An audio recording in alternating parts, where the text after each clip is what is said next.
Hello friends, आपका स्वागत है हमारे चैनल इन्फो गवर्नमेंट जॉब्स पर। दोस्तों, यहाँ पर टेक्निकल हेल्पर भर्ती का रिजल्ट जारी हो गया, सबको पता है। पर दोस्तों, रिजल्ट जारी होने के बाद काफ़ी लोगों के कमेंट आ रहे थे कि किसी के नंबर ज़्यादा हो गए, किसी के नंबर कम हो गए, ये कैसा नॉर्मलाइजेशन किया गया है।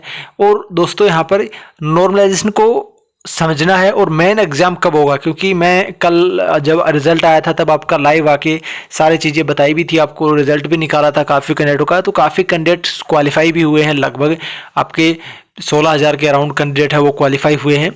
तो उनका मेन एग्ज़ाम कब होगा, तो दोस्तों सबसे पहले आपको बता दूं मेन एग्ज़ाम के बारे में। तो जो यहाँ पर कार्मिक अधिकारी हैं राकेश शर्मा, उन्होंने बताया है कि आपका जो मेन एग्ज़ाम है वो जुलाई एंड तक हम करवाने की पूरी कोशिश करेंगे यहाँ पर। तो मैं आपको बोलूँगा कि जुलाई एंड वीक में या फिर आपका अगस्त के फर्स्ट वीक में आपका एग्ज़ाम हो सकता है। तो तैयारी करते रहें सिलेबस के अनुसार। अगर आपको नहीं पता है कि क्या कुछ आने वाला है तो कमेंट कीजिएगा नीचे कितने कैंडिडेट सेलेक्टेड वीडियो देख रहे हैं, फिर हम एक सिलेबस के ऊपर वीडियो जल्दी लेकर आएंगे।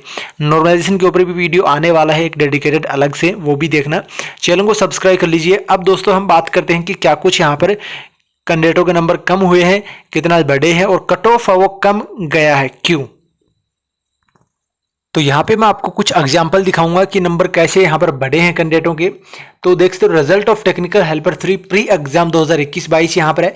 एक तो सबसे बड़ी गलती यहाँ पर ये है इनकी, इन्होंने आंसर की जारी नहीं की है, ना ही आंसर की। ये मतलब जो कंपनी है जो आपकी एग्जाम कंडक्ट करवा रही है, चेन्नई की जो कंपनी है, इन्फोसिस कंपनी नाम है शायद, तो वो जो एग्जाम कंडक्ट कर रहे हैं वो बनना तो आईबीपीएस की तरह चाहते हैं। जैसे आईबीपीएस है वो आपका आंसर की जारी नहीं करता है, सिर्फ आपका डायरेक्ट स्कोर कार्ड जारी करता है। तो वो बनना तो आईबीपीएस चाहते हैं, पर उनके जो यहाँ पर पिछली भर्तियों में जैसे धांधली हुई थी, और इसकी भी मैं कुछ नहीं कमेंट करूंगा, तो जिस हिसाब से यहाँ पर ये चीज़ें हुई थी तो वो सब चीज़ें इनको आईबीपीएस बनने नहीं देती है। पर इन्होंने अपने में ही आईबीपीएस की फीलिंग ले ली है आंसर की जारी ना करके, क्योंकि वही है अंधों में काना राजा। तो अब यहाँ पर किसी ने मांग नहीं की तो इन्होंने आंसर की जारी नहीं की। अगर आंसर की जारी करते तो ऑब्जेक्शन होते कैंडिडेटों के, यहाँ पर आंसर जो भी गलत होते सही होते तो उनके ऊपर दोबारा से उनको कुछ करना पड़ता, कार्रवाई करनी पड़ती, दोबारा से रिजल्ट आना पड़ता। इतनी ना कुछ करके उन्होंने अपना काम बचाते हुए डायरेक्ट रिजल्ट दे दिया, ताकि कोई बोल भी नहीं सकता कि मेरे इतने नंबर क्यों आए हैं, मेरे 45 नंबर ही क्यों आए, जैसे इस कैंडिडेट के 45 नंबर ही क्यों आए हैं, ये नहीं बोल सकता। तो देख सकते हो यहाँ पर इनके 45 नंबर थे, 50 नंबर 5 नंबर इनके इंक्रीज हुए हैं, तो इनके लिए तो अच्छा नॉर्मलाइजेशन, और यहाँ पर इनका फिर भी सिलेक्शन नहीं हुआ। तो इसी प्रकार यहाँ पर ये इनके 60 नंबर आए, 3 नंबर इंक्रीज हो गए, 63 नंबर हो गए, इनका यहाँ पर सिलेक्शन हो गया मेंस एग्जाम के लिए। इसी तरह कम भी हुए हैं नंबर के, जैसे इनके 72 नंबर थे पेपर में और यहाँ पर इनके नंबर है वो कम हो गए, 71.47 नंबर हुए, पर इनका सिलेक्शन है यहाँ पर फिर भी सीबीटी 2 के लिए यानी कि मेंस एग्जाम के लिए सिलेक्शन हो गया। और यहाँ पर देख सकते हो 88 नंबर इस कैंडिडेट के आए हैं और इनका भी 1.5 नंबर इंक्रीज हो गया है, यानी कि 89.54 नंबर यहाँ पर इनके आए हैं।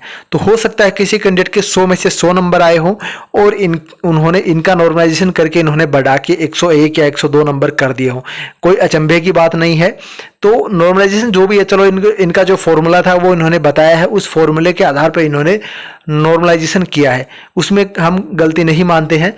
पर ये मांग हम ये भी जरूर करते हैं कि जब 2018 में जब मांग की गई थी, केस है वो कोर्ट में अभी भी चल रहा है, तो उसमें इन्होंने नॉर्मलाइजेशन ना करके इस वैकेंसी में कैसे कर दिया। अब ये इतना कुछ हो रहा है, मतलब राजस्थान के अंदर भर्तियों के अंदर पता नहीं क्या कुछ हो रहा है, सरकार है वो क्या कर रही है, एजेंसियां हैं वो क्या कर रही हैं, अपनी मनमर्जी कर रहे हैं सब लोग, सिर्फ और सिर्फ परेशान है वो है छात्र। वो यहाँ पर करे तो करे क्या। अब आंसर की होती तो आपके पास सारी चीजें रहती कि हाँ, जैसे कि किसी के 55 नंबर है उसका सिलेक्शन नहीं हुआ, तो वो कम से कम देखता पेपर में अगर कोई क्वेश्चन गलत होता तो वो ऑब्जेक्शन कर सकता था कि ये पर्सन है ये गलत हुआ है, मुझे इसका सही करने का मौका दिया जाए, या फिर ये पर्सन गलत है।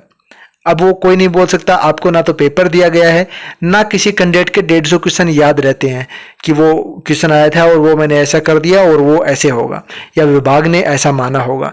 तो वो सब चीजें इन्होंने गुप्त रखी है।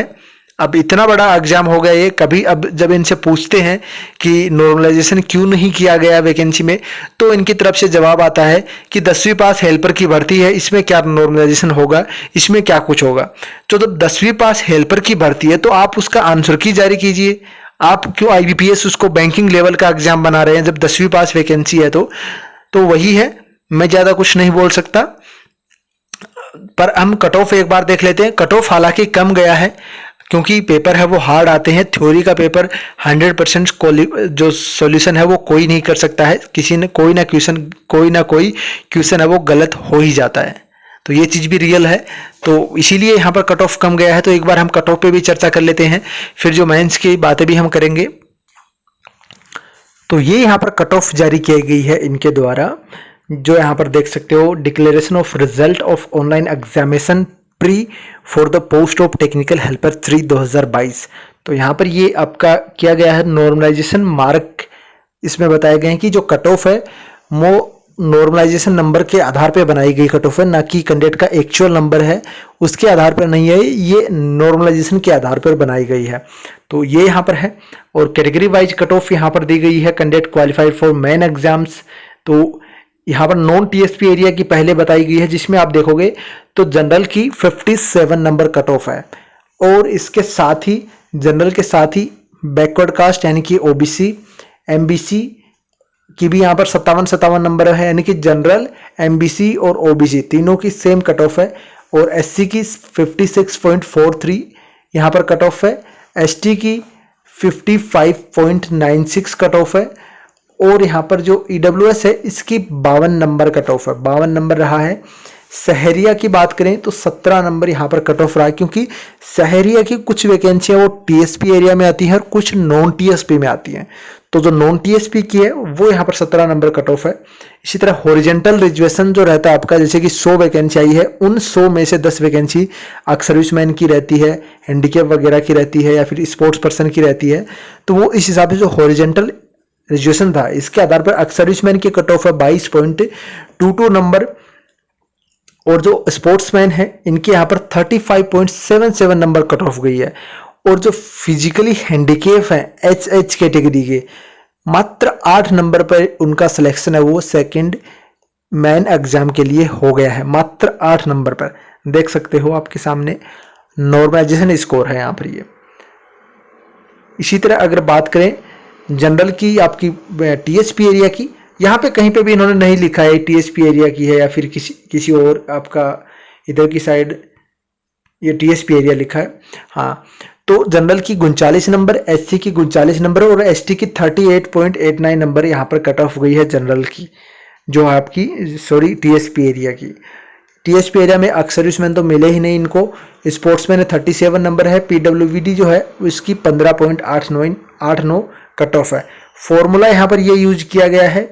इसके साथ ही यहाँ पर ये नीचे इन्होंने एवरेज नंबर भी दे दिए हैं, ये इतने एवरेज हैं, और यहाँ पर शिफ्ट वाइज बता दिया है किस बैच में कितने यहाँ पर एवरेज नंबर रखे गए हैं। तो इसमें भी आप देख सकते हो, यानी कि बैच नंबर 7 का जो था पेपर वो इजी था यहाँ पर, तभी 40 नंबर यहाँ पर एवरेज रहे हैं इनके।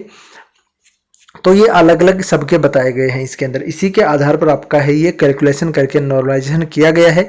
सीपीओ राकेश शर्मा यहाँ पर इन्होंने रिजल्ट जारी किया है। पिछली बार भी इन्होंने किया था और इन्होंने ही मना किया था कि नॉर्मलाइजेशन हम नहीं करेंगे, क्योंकि 10वीं पास वैकेंसी है, आप कोई आईपीपीएस या आईएएस भर्ती नहीं हो रहे हो ताकि नॉर्मलाइजेशन किया जाए। और इस बार इन्होंने खुद ने सिग्नेचर किए हैं नीचे नॉर्मलाइजेशन की पीडीएफ के अंदर, और वही पोस्ट है ये।